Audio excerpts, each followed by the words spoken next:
رکوع نمبر 2۔ اس سے پہلے جو تبصرہ یعنی جو تفسیر چل رہی تھی زیادہ تر منافقین کے حوال چل رہے تھے۔ اب اللہ تعالیٰ منافقین کے جو بالکل اپوزٹ لوگ ہیں، جو اعلیٰ درجے کے مومن ہیں، ان کی تعریف بھی کر رہے ہیں۔ قرآن کی عادت ہے جہاں برے لوگوں کی برائی کرتا ہے وہاں اچھے لوگوں کو بھی قرآن ہائی لائٹ کرتا ہے۔ آپ نے دیکھا ہوگا آج بہت سے لوگ معاشرے کی برائی ایسے کرتے ہیں کہ جیسے معاشرے میں اچھے بندے ہیں ہی نہیں، اور بعض لوگ اچھائی ایسے کرتے ہیں کہ جیسے برائی ختم ہو گئی ہے۔ تو اچھائی برائی ہمیشہ ساتھ ساتھ چلتی رہے گی۔ تو قرآن اچھے لوگوں کا تذکرہ بھی کر رہا ہے۔ والسابقون الاولون، وہ لوگ جو سبقت لے گئے کس چیز میں؟ ایمان اور عمل میں۔ ایمان اور عمل میں جو صحابہ سبقت لے گئے، الاولون جو پہلے ہیں، یعنی پہلے مسلمان ہوئے، نبی صلی اللہ علیہ وسلم کا شروع میں انہوں نے ساتھ دیا، کیونکہ یہ آیتیں مکہ فتح ہونے کے بعد نازل ہو رہی ہیں۔ غزوہ تبوک تو مکہ فتح ہونے کے بعد ہوئی ہے۔ تو قرآن ان لوگوں کی تعریف کر رہا ہے کہ جو پہل کر گئے، من المہاجرین والانصار، چاہے وہ مہاجرین میں سے ہوں یا انصار میں سے ہوں۔ اور پھر دوسرے نمبر پہ قرآن بیان کر رہا ہے والذین اتبعوہم، اسی طرح وہ لوگ جنہوں نے ان پہلوں کی اتباع کی، بِإِحْسَانٍ، اخلاص کے ساتھ، اچھے جذبے کے ساتھ، ایکسیلنسی کے ساتھ پورا ان کو فالو کیا، تو سب کے لیے اللہ کا وعدہ ہے۔ وہ کیا وعدہ ہے؟ رضی اللہ عنہم، اللہ ان سے راضی ہو گیا، ورضوا عنہ، اور وہ اللہ سے راضی ہے۔ وہ اللہ سے کیا مطلب اللہ سے راضی ہیں؟ اللہ ان سے راضی ہو گیا، یہ تو سمجھ میں آتا ہے کہ جو پہلے گزر چکے ہیں ہم نے ان کو فالو کرنا ہے، صحابہ، تابعین، تبع تابعین۔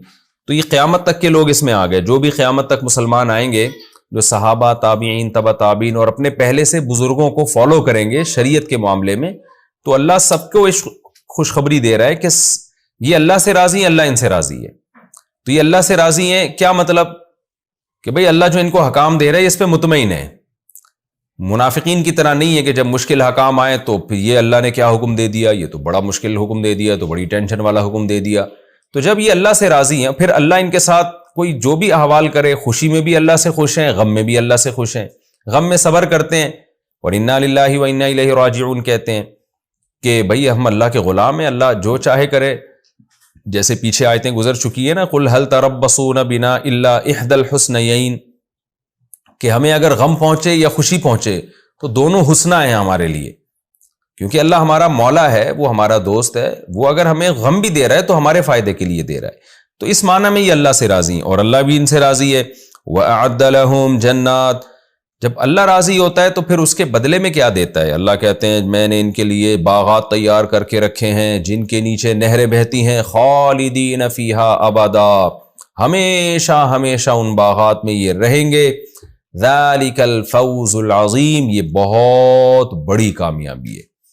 تو اللہ نے ہمیں بتا دیا کہ ایک طرف یہ منافقوں کا ٹولہ ہے اور ایک طرف مخلص صحابہ، تابعین اور ان کو فالو کرنے والے لوگ ہیں، تو تم اپنا شمار کن لوگوں میں کرنا چاہتے ہو؟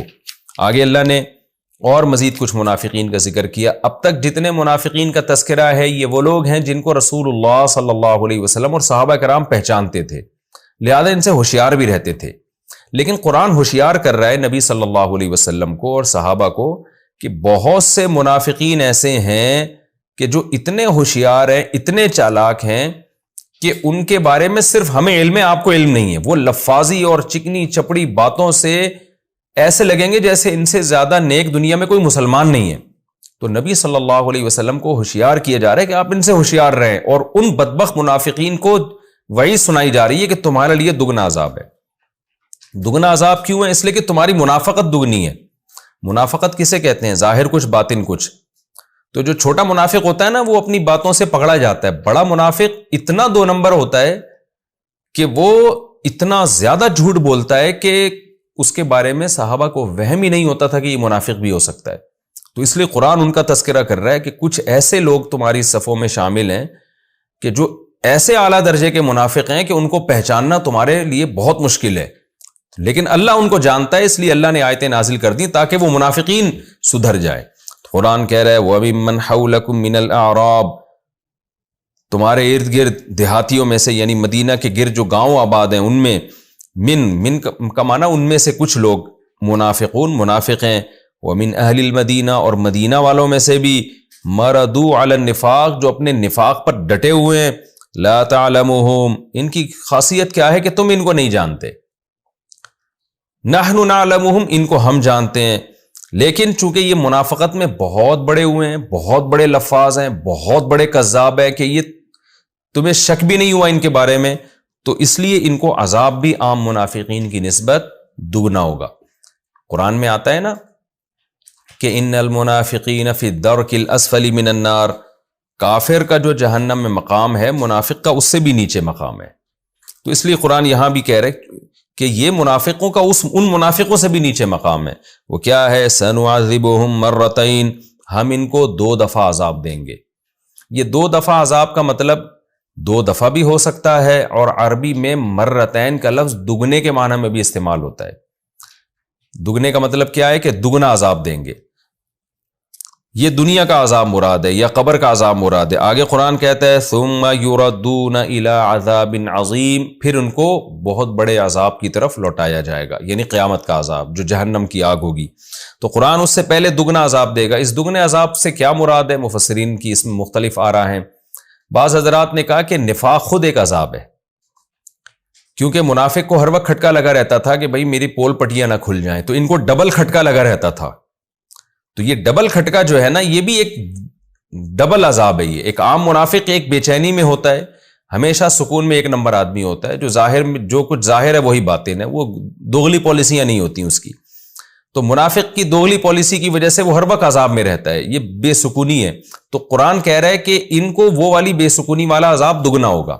اور بعض نے کہا اس سے مراد ہے دنیا میں ذلت اور قبر کا عذاب، تو یہ بھی دگنا عذاب ہے کہ دنیا میں بھی ذلت ہوگی اور قبر میں بھی، اور پھر آخرت میں ان کو عذاب عظیم کی طرف لوٹایا جائے گا۔ خلاصہ اس کا یہی نکلا کہ وہ منافق جو اعلیٰ درجے کے منافق ہیں، جن کا صحابہ کو وہم بھی نہیں ہو رہا تھا کہ یہ بھی منافق ہو سکتے ہیں، ان کو اللہ تعالیٰ دگنا عذاب دیں گے۔ وَآخَرُونَ اعْتَرَفُوا بِذُنُوبِهِمْ خَلَطُوا عَمَلًا صَالِحًا، کچھ لوگ ایسے ہیں، قرآن کہہ رہا ہے کہ جن سے اچھائیاں بھی ہوئی ہیں اور کچھ گناہ بھی ہوئے ہیں ان سے، یعنی تبوک میں جو پیچھے رہ گئے تھے ان کا تذکرہ ہو رہا ہے۔ یہ تو سارے تبوک میں پیچھے رہنے والے منافقین کا تذکرہ چل رہا تھا نا۔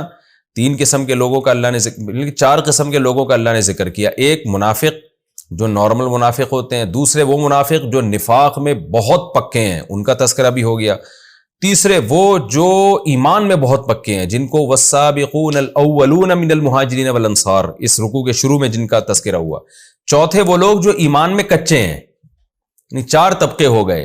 ایمان میں انتہا کو پہنچے ہوئے، نمبر 2 ایمان میں انتہا کو نہیں پہنچے ہوئے بلکہ نیکی اور برائیاں ان کے اعمال میں دونوں چیزیں شامل ہیں مسلمان، لیکن ان سے کچھ غلطیاں بھی ہوئی ہیں، اچھائیاں بھی ہوئی ہیں۔ اور تیسرے منافق جو نارمل منافق، اور چوتھے وہ منافق جو اعلیٰ درجے کے منافق ہیں۔ تو یہ 4 طبقات کا اس صورت میں اللہ نے تذکرہ کیا۔ تو اب اس طبقے کا تذکرہ چل رہا ہے کہ جو ہیں تو مومن لیکن ان سے کچھ خطائیں بھی ہوئی ہیں۔ یہ کون لوگ ہیں؟ جو غزوہ تبوک میں پیچھے رہ گئے تھے۔ ان میں 2 قسم کے صحابہ تھے۔ ایک تو وہ تھے کہ جو کوئی عذر نہیں تھا، مخلص صحابہ تھے، ہر جنگ میں نبی صلی اللہ علیہ وسلم کے ساتھ شریک رہے۔ تو جب ان کو پتہ چلا کہ رسول اللہ صلی اللہ علیہ وسلم تبوک سے واپس آ رہے ہیں، اور ان کو پتہ تھا ہم جو تبوک میں شریک نہیں ہوئے تو اس کی وجہ صرف سستی تھی اور کوئی وجہ نہیں تھی، دل نہیں چاہ رہا تھا، ظاہر ہے جہاد ایک مشکل کام ہے۔ تو لیکن ان کو ندامت کا احساس ہو گیا کہ ہم اب پیغمبر صلی اللہ علیہ وسلم کو اپنا چہرہ دکھائیں گے کیسے؟ تھے مخلص صحابہ۔ تو ان میں سے انہوں نے کیا کیا؟ اپنے آپ کو مسجد نبوی کے ستون سے باندھ لیا کہ جب تک اللہ ہماری توبہ قبول نہیں کرتا ہم اپنے آپ کو ستون سے کھولیں گے نہیں۔ صرف نماز کے وقت ان کی زوجہ آ کے ان کو کھول دیتی ہیں، اس کے بعد پھر یہ باندھ لیتے۔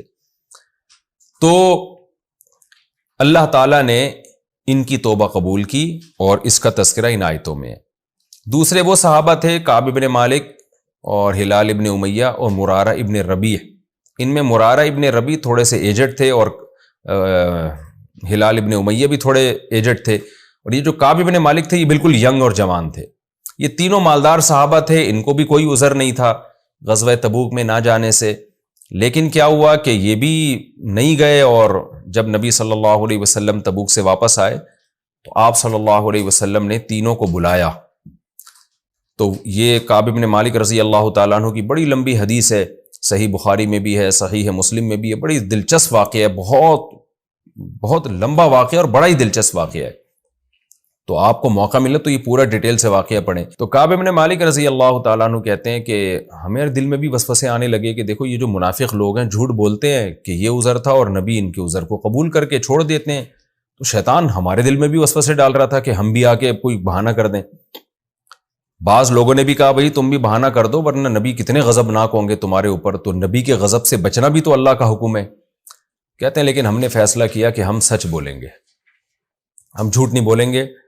ٹھیک ہے نبی ناراض ہو جائیں گے لیکن یہ ناراضی وقتی ہوگی، اگر ہم نے جھوٹ بول دیا تو اللہ سے کون بچ سکتا ہے اللہ کے عذاب سے۔ ہمیں پتا تھا کہ نبی صلی اللہ علیہ وسلم ہم سے بہت غضبناک ہوں گے، کیونکہ یہ تو نبی نے بہت دن پہلے سے حکم دیا ہوا تھا تبوک میں نکلنا ہے اور شدید لڑائی ہے۔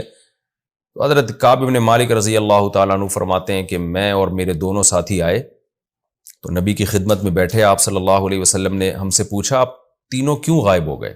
الم تکن قد ابتعت ظہرک، اے کعب کیا تیرے پاس سواری نہیں تھی، تو نے سواری نہیں خریدی تھی؟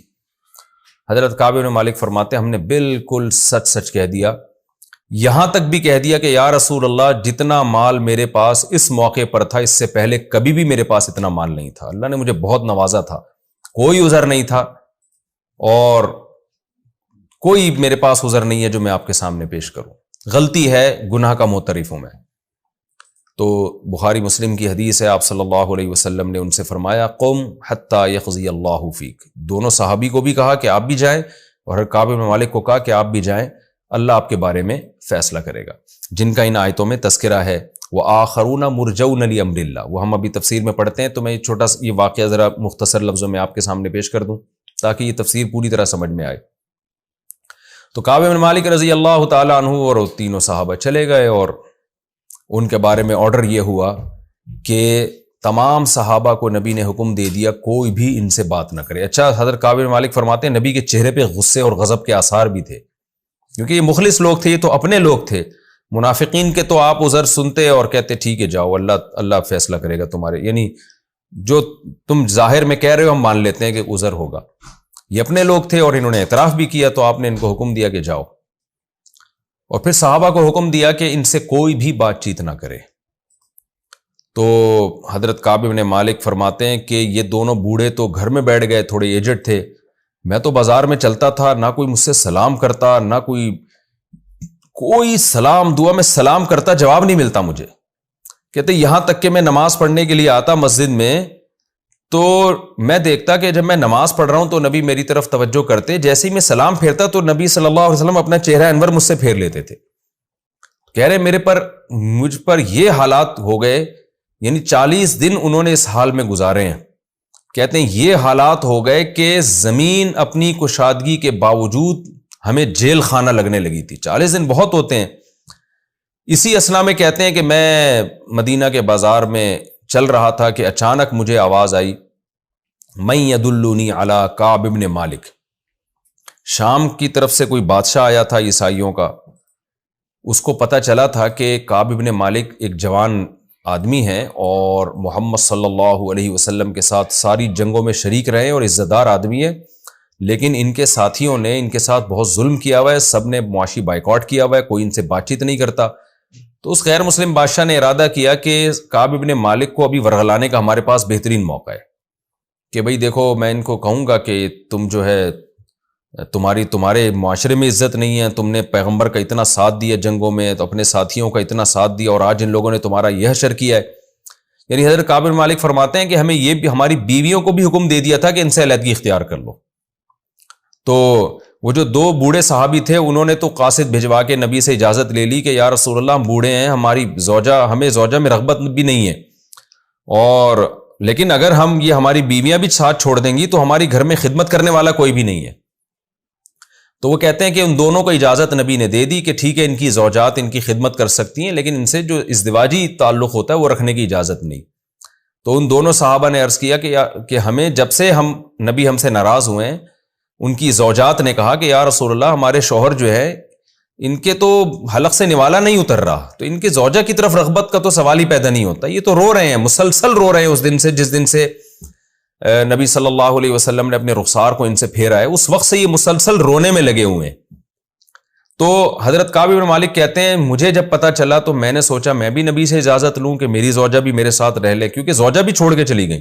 کہتے ہیں لیکن مجھے شرم آئی کہ وہ تو ذرا ایجڈ ہیں، عمر ان کی زیادہ ہے، انہوں نے تو خدمت کے لیے بیوی کو بلوا لیا، لیکن میں نبی کو کیا عذر پیش کروں گا؟ آپ صلی اللہ علیہ وسلم کیا یعنی میرے بارے میں اور برا امیج جائے گا کہ جوان ہو کے جو ہے تم میرے حکم پہ عمل نہیں کر رہے اور بیوی کو خدمت کے لیے بلا رہے ہو. تو کہتے ہیں میں یعنی بیوی بھی مجھ سے گئی.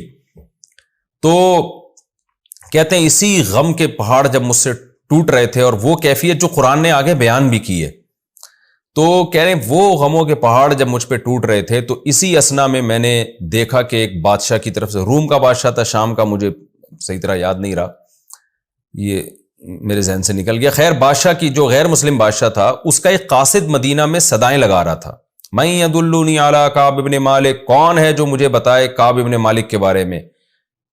تو کہتے ہیں وہ لوگ انگلیوں سے اشارہ کر رہے تھے میری طرف کہ یہ کہہ رہے منہ سے کوئی نہیں میرے سے بات کر رہا تھا کہ کعب تمہیں بلا رہے ہیں، دیکھو کوئی قاصد آئے، صرف اشارے کر رہے تھے، اس قاصد کو بتا رہے تھے کہ یہ ہے کعب بن مالک. تو کعب بن مالک رضی اللہ تعالیٰ عنہ کہتے ہیں کہ میرے پاس اس بادشاہ کا خط آیا، اس خط میں لکھا ہوا تھا کہ تم ایک عزت دار آدمی ہو اور تم ہمیں اطلاع ملی ہے کہ تمہارے ساتھی تمہارے ساتھ بہت برا سلوک کر رہے ہیں، تو اگر تمہیں عزت چاہیے، پیسہ چاہیے، یعنی جو بھی تمہیں منصب چاہیے تو ہمارے پاس آ جاؤ، ہم تمہیں تمہاری حیثیت کے حساب سے عزت دیں گے. ایسے موقع پہ تو اچھا بھلا آدمی جو ہے وہ پھسل جاتا ہے، اور وہ یہ سوچ سکتے تھے کہ میں ہر جنگ میں پیغمبر کے ساتھ شریک رہوں. کہتے ہیں صرف بدر میں نہیں تھا، کیونکہ مجھے پتہ ہی نہیں تھا کہ بدر میں لڑائی ہو جائے گی. اگر بدر میں پتہ ہوتا نا کہ لڑائی ہوگی تو حضرت کعب بن مالک کہتے ہیں میں بدر میں بھی نبی کے ساتھ شریک ہوتا. وہ تو نبی صلی اللہ علیہ وسلم ایک قافلے پر حملہ کرنے کے لیے گئے تھے، ہمیں کیا پتا تھا کہ باقاعدہ دو بدو جنگ ہو جائے گی، تو ہر جنگ میں نبی کے ساتھ تھے یہ. تو اب دیکھیں کیسا شیطان انسان کو ورغلاتا ہے ایسے موقع پہ. لیکن صحابی کا اخلاص دیکھیں. حضرت کعب بن مالک کہتے ہیں جیسے ہی میں نے وہ خط پڑھا میں نے کہا اللہ ایک آزمائش میرے اوپر تبوک کی آئی تھی، اس میں ناکام ہو گیا، اب یہ دوسری آزمائش آئی ہے، کہیں ایسا نہ ہو میں اس میں بھی ناکام ہو جاؤں. تو کہتے ہیں میں نے وہ خط پھاڑ کے آگ میں ڈال دیا کہ نہیں بھائی میں پیغمبر کا ساتھ کسی قیمت پہ نہیں چھوڑ سکتا. ٹھیک ہے آپ نے بائیکاٹ کیا، سب کچھ کیا، لیکن اللہ تو ہے نا دیکھنے والا، اللہ سے دعائیں مانگ رہے تھے. تو بالآخر 40 یا 50 دن مکمل ہوئے ہیں کہ نبی صلی اللہ علیہ وسلم پر فجر میں وحی نازل ہوئی، جس کا اگلے رکوع میں انشاءاللہ تذکرہ آئے گا کہ وَعَلَى الثَّلَاثَةِ الَّذِينَ خُلِّفُوا، اللہ نے ان 3 صحابہ کی توبہ بھی قبول کر لی جن کو جنگ میں پیچھے رکھا گیا. یہاں بھی دیکھیں قرآن یہ نہیں کہہ رہا وہ جنگ میں پیچھے رہ گئے، یعنی کسی مسئلہ سے گویا ہم نے ان کو پیچھے رکھا، یعنی اللہ اس کی نسبت گویا اپنی طرف کرنے کہ ہم نے لوگوں کو گویا، یعنی جب ظاہر ہے جب گناہ کی توبہ اللہ نے قبول کر لی تو اب اللہ ان کو عار بھی نہیں دلا رہے کہ تم پیچھے رہ گئے تھے. منافقین کو تو اللہ کہہ رہے ہیں تم پیچھے رہ گئے ہو، تم اس پہ راضی ہو گئے، عورتوں بچوں کے ساتھ بیٹھ جاؤ. لیکن اللہ ان کے بارے میں کیا کہہ رہے ہیں؟ جن کو پیچھے رکھا گیا، یعنی وہ قدرت کی طرف سے یہ ہوا تھا کہ ان کو پیچھے رکھا جائے تاکہ ان کی ایک فضیلت لوگوں کے سامنے ظاہر ہو جائے کہ دیکھو خطا کار لوگ توبہ کیسے کرتے ہیں، مخلص لوگ سے جب غلطی ہوتی ہے تو ان کا انداز کیا ہوتا ہے. تو جب یہ توبہ کی آیتیں نازل ہوئی ہیں تو نبی صلی اللہ علیہ وسلم نے فوراً صحابہ کو بتایا کہ بھائی جاؤ ان تینوں کو اطلاع دے دو کہ اللہ نے تمہاری توبہ قبول کر لی ہے. کعب بن مالک کا گھر دور تھا، کہتے ہیں میں مسجد کی چھت پہ فجر کی نماز پڑھ رہا تھا، تو جیسے ہی صحابہ کو اطلاع ملی نا کہ ان تینوں کی توبہ قبول ہو گئی ہے تو صحابہ کرام دوڑے خوشخبری دینے کے لیے، اور سب نے کوشش کی کہ ہم دوسرے سے آگے نکل کے ان کو اطلاع دیں. کہہ رہے ایک صحابی گھوڑے پر سوار ہو گئے نا کہ بھئی پیدل بھاگنے والے سے زیادہ تو وہ پہنچے گا جو گھوڑے پر سوار ہے، تو گھوڑے پر سوار ہو کر اسپیڈ میں دوڑے نا کہ میں جا کے کعب بن مالک کو خوشخبری سناؤں. تو کہتے ہیں کہ دوسرے صحابی نے کیا کیا، انہوں نے کہا بھئی گھوڑا تو میں تو گھوڑے کا مقابلہ نہیں کر سکتا، تو وہ پہاڑ پہ چڑھ کے انہوں نے زور سے چیخ ماری. اور کیا چیخ ماری؟ یا کعب بن مالک ابشر، اے کعب بن مالک خوشخبری قبول کرو. کہہ رہے تھے وَكَانَ الصَّوْتُ أَسْرَعَ مِنَ الْخَيْلِ، جو من الفرس، کہ جو آواز کی سپیڈ ہے وہ بہرحال گھوڑے کی رفتار سے زیادہ ہے. حضرت کعب بن مالک کہتے ہیں کہ آواز کی رفتار تو گھوڑے سے زیادہ ہے. تو ان صحابی نے کیا یہ ذہانت کی کہ انہوں نے پہلے ہی جو ہے نا زور زور سے آواز مار دی، تو ان کی آواز وہ میرے کانوں تک پہنچ گئی، اور جیسے ہی میرے کان میں یہ آواز آئی ہے کہ اے کعب بن مالک خوشخبری قبول کرو، تو مجھے یقین ہو گیا کہ اللہ نے میری توبہ قبول کر لی ہے، اور میں فوراً نبی صلی اللہ علیہ وسلم کی طرف دوڑا، اور جب میں مسجد میں آیا تو میں نے دیکھا نبی صلی اللہ علیہ وسلم کا چہرہ ایسے چمک رہا تھا جیسے 14ویں کا چاند۔ کہتے ہیں نبی کی عادت تھی جب آپ بہت زیادہ خوش ہوتے تھے تو استنار وجہہ کأن وجہہ قطعۃ قمر، آپ کا چہرہ ایسے چمکتا تھا جیسے چاند کا ٹکڑا۔ تو کہتے ہیں میں نبی کی خدمت میں آ کے بیٹھا، اور نبی صلی اللہ علیہ وسلم نے فرمایا یا کعب ابشر بخیر یوم مر علیک منذ ولدتک امک، اے کعب جس دن سے تیری ماں نے تجھے جنا ہے اس دن سے آج کے دن تک تیری زندگی میں ایسا خوشی کا دن نہیں آیا جیسا آج ہے، لہذا اس دن کی خوشخبری اور مبارکباد تو قبول کر۔ یعنی میں تجھے مبارکباد دیتا ہوں ایک ایسے دن کی کہ جب سے تیری ماں نے تجھے جنا ہے ایسا خوشی کا دن آج تک تیری زندگی میں نہیں آیا۔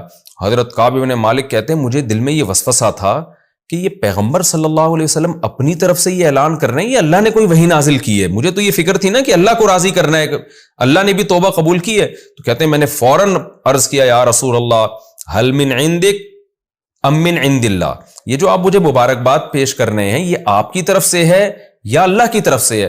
تو فوراً پیغمبر صلی اللہ علیہ وسلم نے فرمایا لا بل من عند اللہ، اے کعب یہ میری طرف سے نہیں، یہ اللہ کی طرف سے ہے، یعنی اللہ نے تیری توبہ جو ہے اس کو قبول کیا ہے۔ تو حضرت کعب بن مالک کہتے ہیں میں نے عرض کیا کہ یا رسول اللہ اس جو میرا مال ہے، جو میرے باغ ہے اور میرے وسائل ہیں، ان وسائل اور مال نے مجھے اللہ کے راستے میں جہاد کرنے سے روکا، تو میری توبہ کی قبولیت میں سب سے پہلی بات یہ ہے کہ سارا مال میں اللہ کی راہ میں صدقہ کرتا ہوں۔